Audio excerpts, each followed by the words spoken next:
जागतिक महिला दिनाच्या निमित्ताने सैनिक चौक, शिवनगर, फुलचूर येथील महिलांनी महिला मेळाव्याचे आयोजन केले होते. यावेळी माता सावित्रीच्या प्रतिमेला पुष्पहार अर्पण करून वंदन करण्यात आले. तसेच विचारमंचावर प्राध्यापक सविता बेदारकर, पंचायत समिती सदस्य स्नेहा गौतम, ग्रामपंचायत फुलचूरचे सरपंच श्री रामटेककर तसेच इतर महिला पदाधिकारी उपस्थित होते. या दरम्यान रांगोळी स्पर्धा, गायन, नृत्य कौशल्य स्पर्धेचे सुद्धा आयोजन करण्यात आले होते. महिला दिनाचे महत्त्व विशद करताना प्राध्यापक सविता बेदरकर यांनी विविध मार्मिक उदाहरणाद्वारे महिलांना संबोधित केले. म्हणून चांगल्या घरची पोरगी घरी येत नाही सून म्हणून, आणि एवढंच नाही, आपल्या घरची पोरगी सुद्धा दुसऱ्याच्या घरी, चांगल्या घरी जात नाही. आणि म्हणून याचे परिणाम, गंभीर परिणाम येणाऱ्या पिढीवर होतात. म्हणून सांगते, कोणी दारूच्या बाटल्या आणत असतील तर त्याला होड देऊ नका. दुसरं एक, जिजामातेचा मी नेहमी उल्लेख करते, आजही घराघरात शिवाजी सारखा पुत्र निर्माण होऊ शकतो, पण गरज आहे पहिल्यांदा कशाची आहे? घरामध्ये जिजाऊ निर्माण होण्याची. एक उदाहरण देते.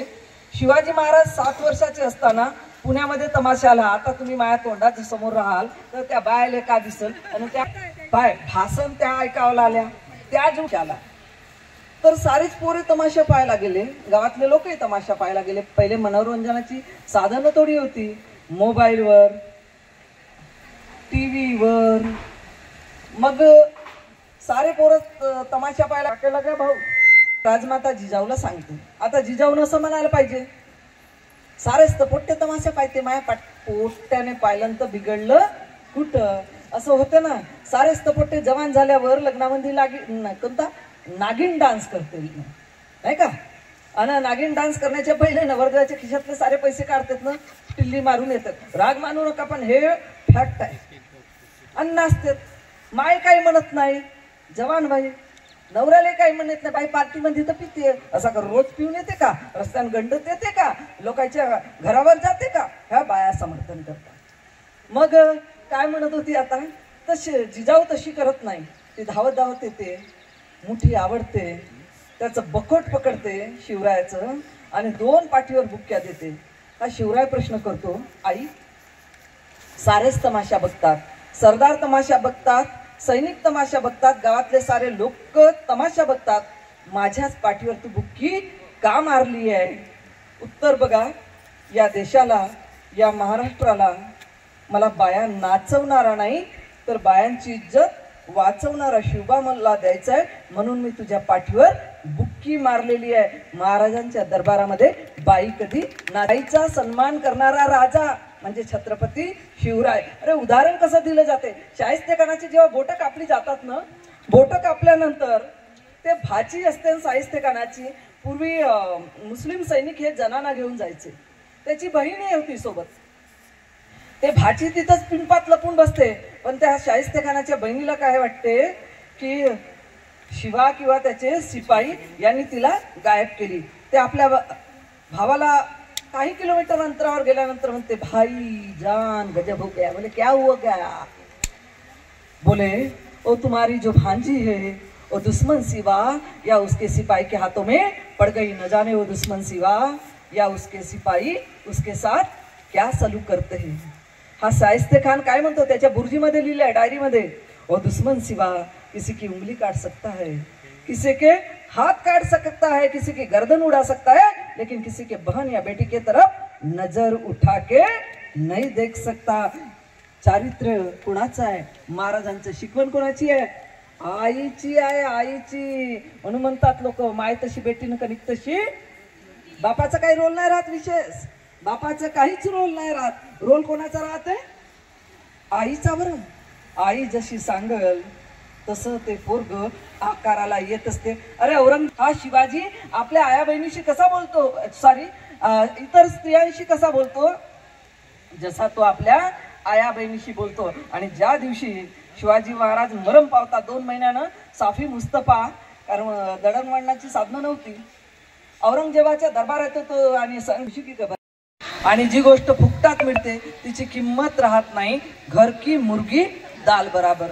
जर जगाच्या पाठीचा जर विचार केला तर 8 मार्च केव्हापासून त्यांचं हे एकंदर सुरू झालं कार्यक्रमाचं, तर 1792 मध्ये मेरी उल्फटोन हिनं स्त्रियांच्या हक्काच्या संदर्भात फक्त आवाज उचलला. त्याच्यानंतर 1843 मध्ये फ्ली फॉर वुमन मधून मरियम रीड्स नावाच्या एका कार्यकर्तीनं विवाहित स्त्रियांवर किंवा स्त्रियावरील अत्याचार कमी व्हावे आणि तिला मालमत्तेचा अधिकार मिळावा याच्यासाठी एका दीर्घ निबंधातून आवाज उचलला. त्याच्यानंतर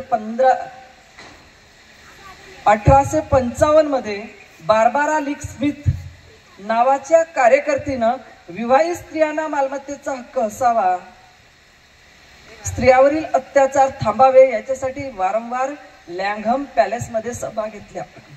लँघम पॅलेस या नावाने गाजल्या आणि त्याच्यानंतर तिच्याच प्रयत्नाने विवाहित स्त्रियांसाठी मालमत्तेचा अधिकार असावा या संदर्भात कमिटी नेमली गेली. त्यानंतर 8 मार्च 1857 मध्ये कापड गिरणीतील कामाचे तास 15 वरून 12 करावे, कापड गिरणीत महिलांचे होणारे शोषण थांबावे याच्यासाठी स्त्रिया एकत्रित झाल्या, पण हा मोर्चा अमानुषपणे दडपला गेला.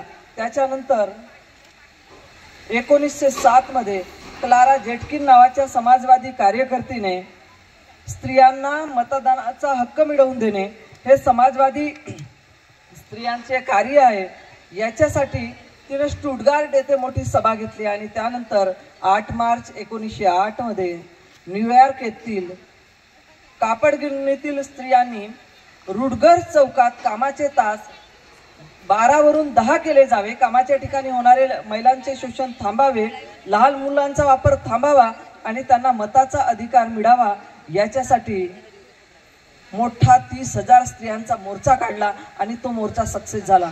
मग पुढच्या वर्षी क्लारा जेटकिनने ठराव घेतला की जेव्हा जेव्हा जगाच्या पाठीवर स्त्रिया एकत्र झाल्या तो दिवस होता 8 मार्च आणि म्हणून 8 मार्च हा महिला दिवस म्हणून का साजरा केला जाऊ नये. आणि 1911 मध्ये डेन्मार्क येथे जगाच्या पाठीवर जवळपास 2 लाख स्त्रिया एकत्र झाल्या आणि मोठ्या प्रमाणात हा महिला दिवस साजरा झाला. त्याच्यानंतर इंग्लंडमध्ये 1918 मध्ये, अमेरिकेमध्ये 1919 मध्ये आणि भारतामध्ये 1943 मध्ये आणि पुण्यामध्ये 1971 मध्ये आणि 1975 हे युनोने जागतिक महिला वर्ष घोषित केले. पण आज बाकीच्या देशातलं जाऊ द्या, आपल्या देशातलंही पहा आणि इतर देशातलंही पहा, स्त्रियांना मताचा अधिकार सहज मिळाला नाही इतर देशात, मात्र आमच्या देशात पहिल्या इलेक्शन पासून हा मताचा अधिकार मिळालेला आहे. घटनेच्या 326व्या कलमानुसार हा मताचा अधिकार मिळालेला आहे. पण अजूनही आमच्या बाया मत देताना निर्णय घेत नाही. घेता का? कोणीच नाही घेत. जोपर्यंत तरुण असल ते कोणाला विचारते? नवऱ्याला.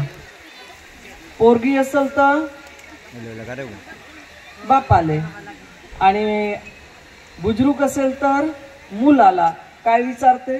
जर तरुण असेल तर बाल्याच्या बापा बटन कोटी दाबू. मग बाल्याचा बाप म्हणते आजच्या घडीला माहिती आहे का सर, सरळ सरळ टीका करते मी या गोष्टीवर, जिकडं मटन तिकडं बटन. एकाला टाकला तुकडा, एकाला दिली हड्डी तंगडी, 5 वर्ष त्याच्याच मागे लंगडी, 500ची नोट आणि तोंडावर बोट. हा प्रकार चालू आहे. आणि सर इलेक्शन मध्ये अजून दुसरी गोष्ट देतात, मटन देतात, दारू देतात. बाबासाहेबांनी याच्यासाठीच तर मटन खाण्यासाठीच तर मताचा अधिकार मिळवून दिला होता. आणि त्याच्यानंतर दारू मोठ्या प्रमाणात वाटली जाते. एकाला दिला खंबा, उभा घाव झाला लंबा, बटन दाबण्याची सुद्धा होश राहत नाही. एक लक्षात ठेवा, जर इलेक्शनच्या वेळेस जर तुम्ही दारू की आज आपल्याला कोणती व्यक्ती किती सुंदर आहे, त्या महिलेने किती सुंदर साडी घातलेली आहे किंवा ती दिसायला गोरी आहे की काळी आहे, मला वाटतं आजच्या जगामध्ये याला महत्त्व नाही आहे, परंतु त्या व्यक्तीमध्ये किती चांगले गुण आहेत, ती किती चांगले कामं करते ह्याला जास्त महत्त्व आहे. कारण जर आज सावित्रीमाईने चांगले काम केले नसते तर मेल्यानंतर सुद्धा आज त्यांच्या प्रतिमेचं आपण पूजन केलं नसतं किंवा जगभरामध्ये त्यांचं नाव गाजलं नसतं. आणि म्हणून व्यक्तीनं असं कामं करावी की जेणेकरून मेल्यानंतर सुद्धा ते म्हणतात ना, एक म्हण आहे की मरणोपरी कीर्ती उरावी. म्हणजे आपलं शरीर जरी मट्टी मोल झालं तरी सुद्धा आपले जे कार्य आहे त्या कार्याने आपलं नाव सदैव जिवंत राहिलं पाहिजेत. असे कर्म आपण केले पाहिजेत. कारण चेहरा तर पाहतात, परंतु चेहरा पाहिल्यानंतर सुद्धा आज आपण सावित्रीमाईंना कुणीच ह्या ठिकाणी जे बसलो आहोत आपण कुणीच पाहिलं नसेल, परंतु त्यांचे जे कर्म होते त्या कर्माच्या आधारावरच आज संपूर्ण जगात त्यांची ओळख आहे. आणि म्हणून आपण सुद्धा चांगले काम करून एक जगामध्ये किंवा आपल्या गावामध्ये एक चांगली ख्याती निर्माण करावी.